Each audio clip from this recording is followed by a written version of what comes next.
Well, hey everyone, welcome to my channel and to this video.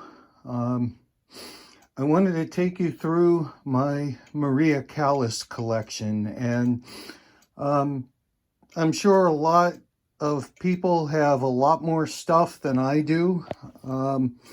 Maybe you're a record collector who doesn't even think about collecting classical or opera.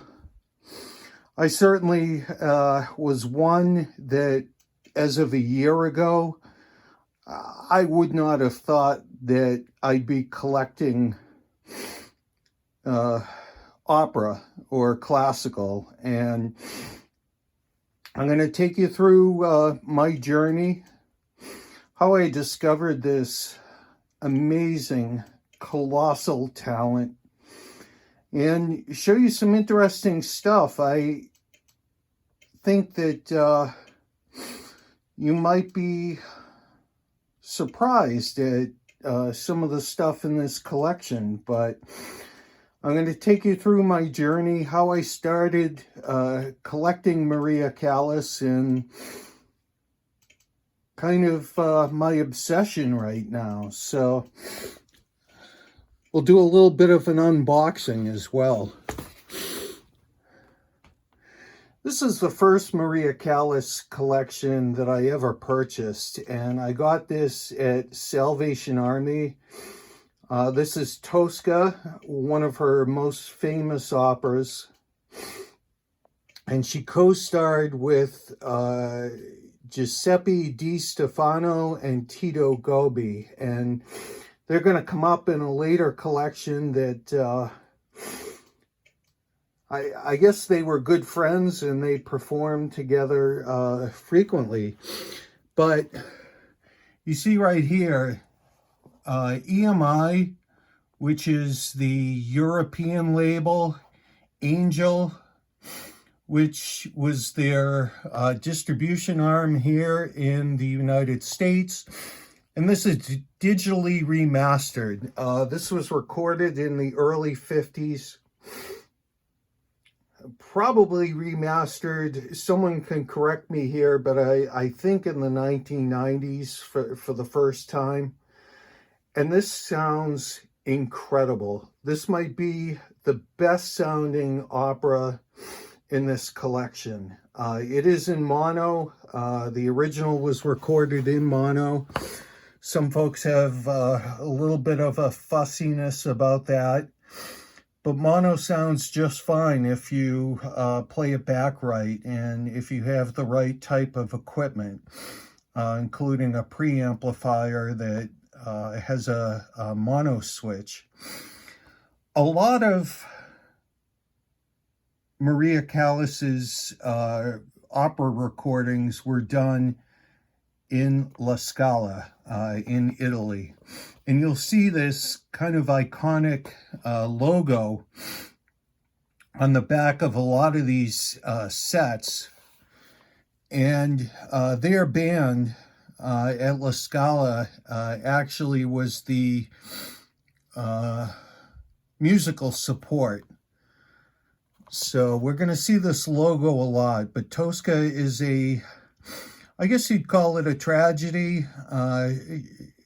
Her character was a tragic heroine.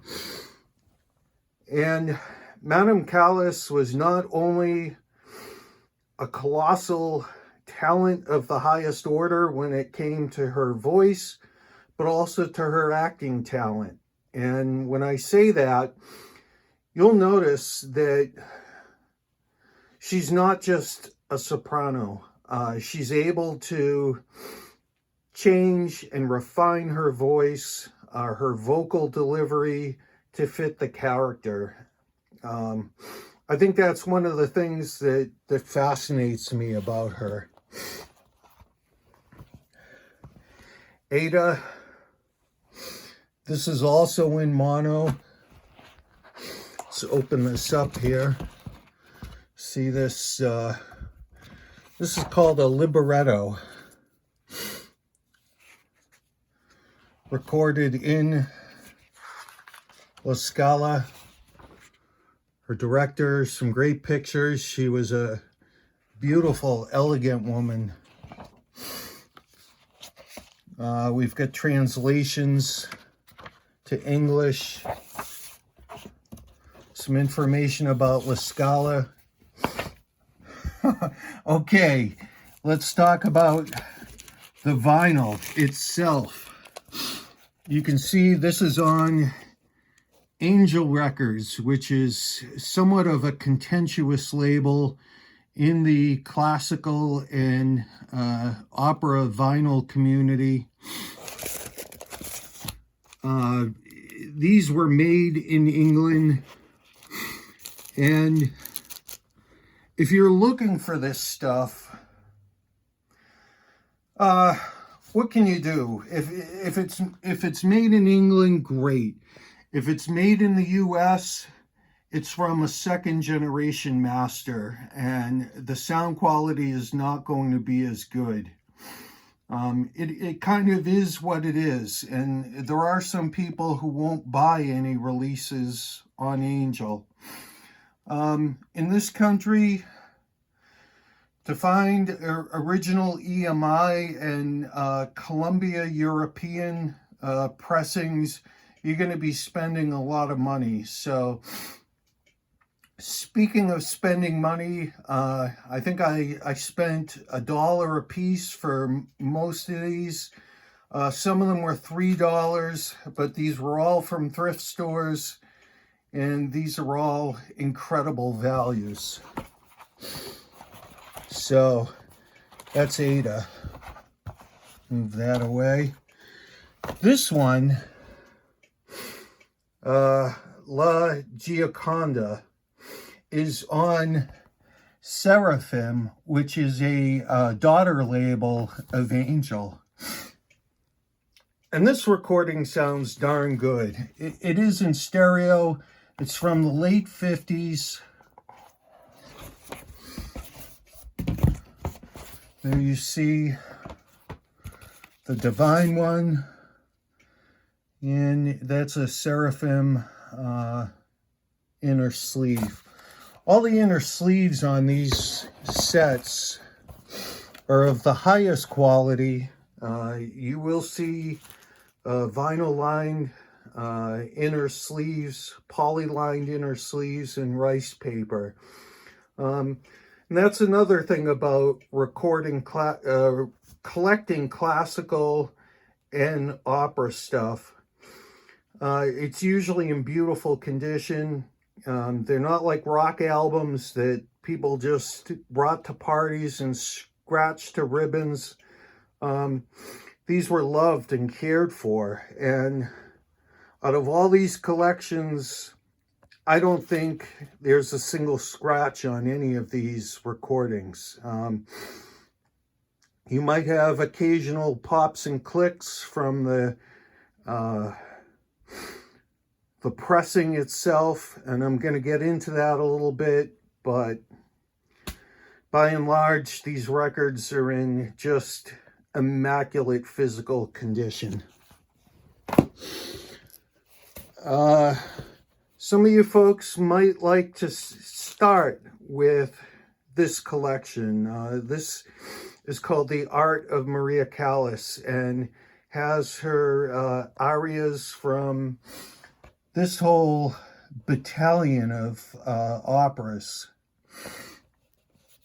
I love that picture of her. I just think it's beautiful, and it's iconic. She was also a very intelligent woman, fluent in 4 languages. She sang in Italian, French, and Greek, and spoke in English, but also spoke in those other languages. She never sang in English, interestingly enough. So this pressing, it sounds pretty good. There are occasional pops and clicks. It's not due to dust. It's not due to particles. You can scrub it away in a record cleaning machine till you're blue in the face. you're still going to get clicks and pops, and it is what it is. It's part of the mastering process, but for the most part, it sounds pretty good, and it's a good introduction to her work. One of her most famous operas, Norma. I'm really interested to play this one mainly because of Franco Corelli, who was a great tenor, probably in the same league as, well, let's say Enrico Caruso and some of the other modern tenors, but he has a wonderful reputation. Again, recorded at La Scala. I've got a second copy of Ada. I'm going to show you. Remember this name. I believe most of this collection is from this Jerry Malik. And we're going to delve into him a little bit. There's the libretto. This is on a modern Angel pressing, which some people says does not sound that good at all. I'm not going to pass judgment until I listen to it, and it will be kind of cool to compare the sound quality between those two pressings. So that is Ada.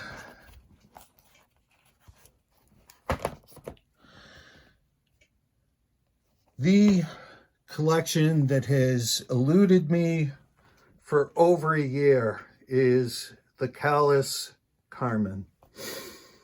About a week ago, I went into my local Savers looking for classical and opera.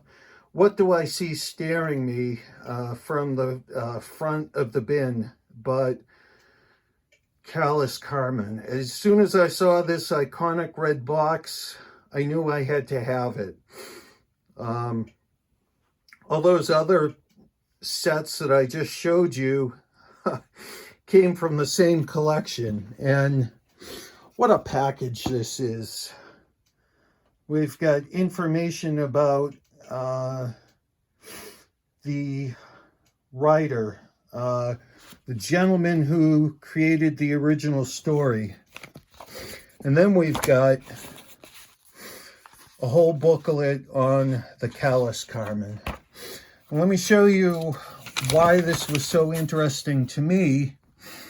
We've got original newspaper clippings from a paper in Chicago reviewing the Callas Carmen. A lot of people had been looking for her to deliver this opera for a long time.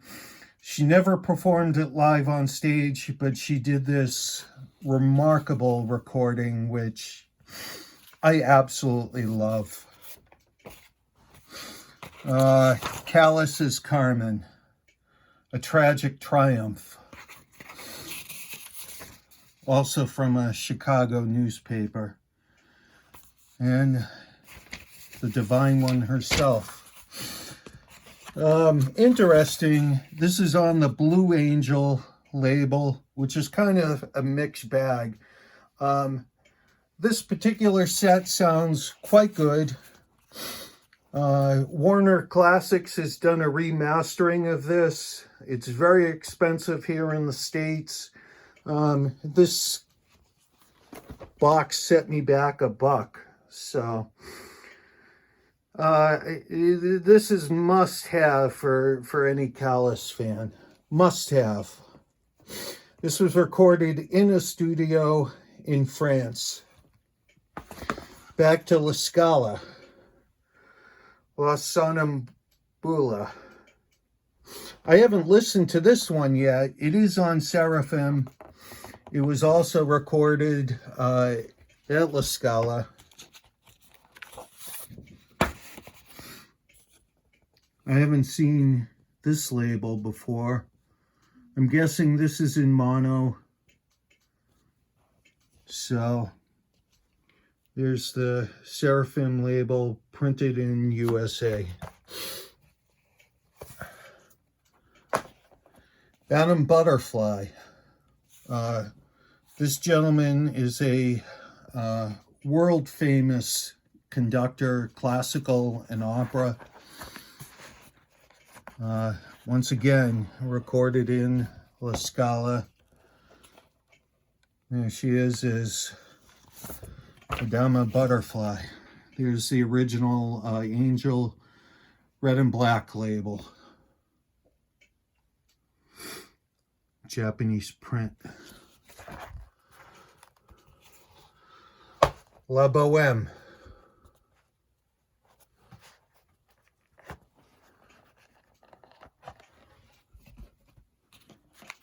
I love looking at these librettos. They can give you a lot of great information about the story, about the artist, behind the scenes pictures that you may not have seen anywhere else. There's Maria Callas behind the piano.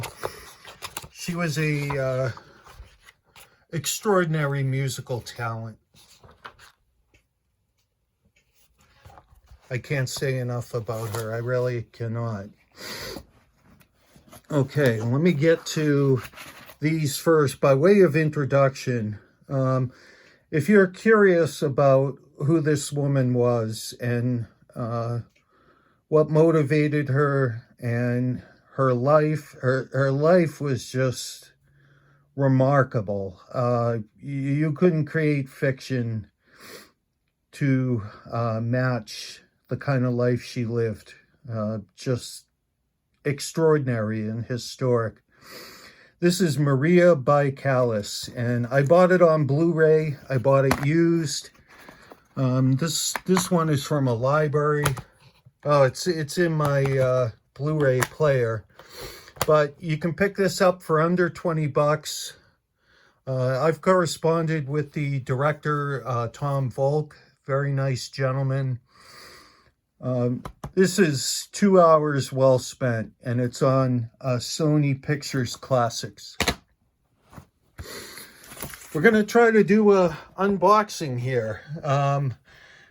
Maria was a star of the highest order, and to commemorate that, Record Store Day a few years ago put out a remastered collection of her arias.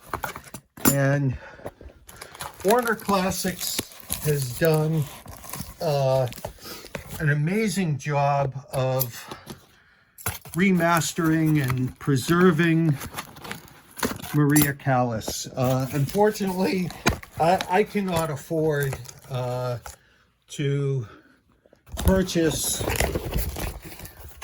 certainly not the Carmen, and certainly not the other pieces that they've done.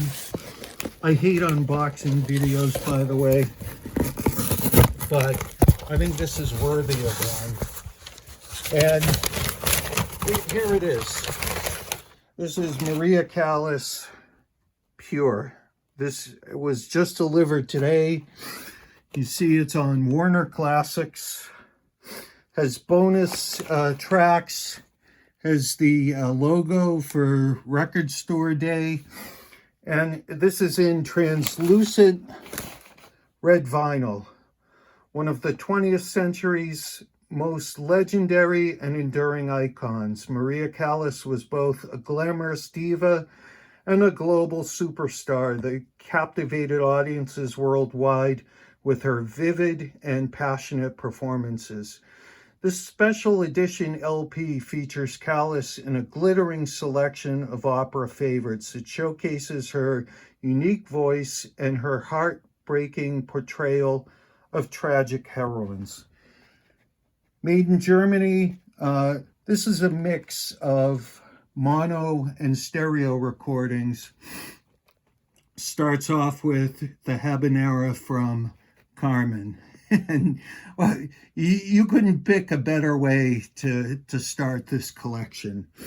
Made in Germany, 180 gram pressing, red translucent vinyl limited edition. A lot of younger people who collect for Record Store Day were introduced to Maria Callas through this pressing. So gonna have some fun listening to this for sure. Let's get to these. I've got 3 copies of Lucia de la Memoir. Why do I have 3 copies? Well, I'm going to show you. When I bought a bunch of vinyl the other day, I noticed there were 2 copies of this opera in the bin, and at $1 a piece, I said, well, why not? And I grabbed both, and I'm glad I did, because you're going to see what's inside one of these. There we have the beautiful libretto. We've got the original red and black Angel label. I believe these were recorded, well, these were recorded at La Scala, but pressed in the UK, in England. And right there, we've got Angel Records, subsidiary of Electrical and Musical Industries. That's EMI, Middlesex, England. So what I have here is my my third copy that I picked up yesterday. Same record. Which brings me to this one. I'm in the process of having this authenticated right now. But we see Maria Callas, her beautiful signature on the libretto. And then we've got her castmates, Giuseppe Di Stefano, 1953 maybe? I think that's a 3. And Tito Gobbi, so her 2 co-stars. This gentleman was a tenor, this gentleman was a baritone. And then we've got the soprano herself. But I'm going to get these authenticated and either save them or maybe sell them if the price is right. But I'd like to keep this set. This is my prized possession right now, and just adds to my obsession with this woman. Do yourself a favor if you're interested in her. You can do your own online research. I highly recommend that you listen to the masterclass that she delivered for Juilliard School of Music. It is just riveting and is available in audio only on YouTube. It is just a master at work, and she was actually a very good teacher, but can you imagine